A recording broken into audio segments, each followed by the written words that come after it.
But, so, just over 2 years ago, I was working in the intensive care department, which it was not a good time to be working there. We had a lot of very sick patients who were on litres and litres of oxygen, and every day we would do a COVID swab for them, and every day it would come back negative. So my name is Dr. Jonathan Sadler, and I'm going to talk to you today about uncertainty in medicine. So uncertainty, you can have two sort of reactions to it. It's an inherent part of medicine, so it's unavoidable.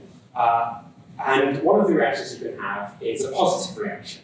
So imagine if I told you that I actually came in today at 5 o'clock and under one of your seats, there's an envelope, and in the envelope there's a prize. You're a kid. You're quite excited, right? That's the excitement that can go with uncertainty. Then there's the negative side of uncertainty as well. So imagine if I told you that to get that prize, you had to come up on stage and do an interpretive dance about what I was saying. So that's the negative reaction, the anxiety that can go along with uncertainty. And as a doctor, I've learned that I can embrace uncertainty and I can always see a positive side to it. But medical students, they don't have this skill. Now, why is that the case?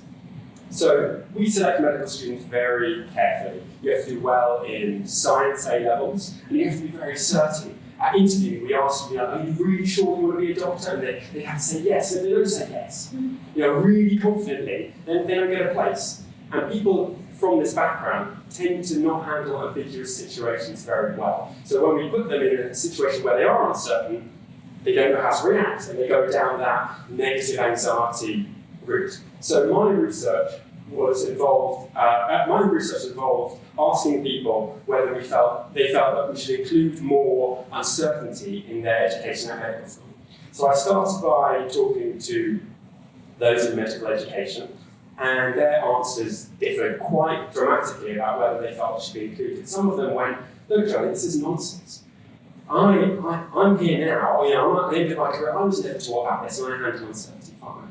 While the others said, yeah, this is everything. This is the reason that medicine can't be done by machines. There's so much uncertainty involved, and you just can't teach a robot or a machine to deal with that.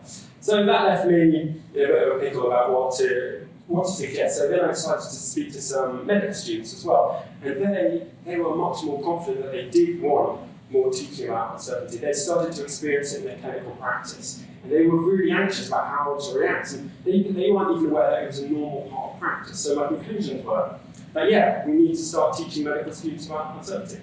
How to do that? Well, that can be the topic of someone else's 3 minute thesis. Thank you very much.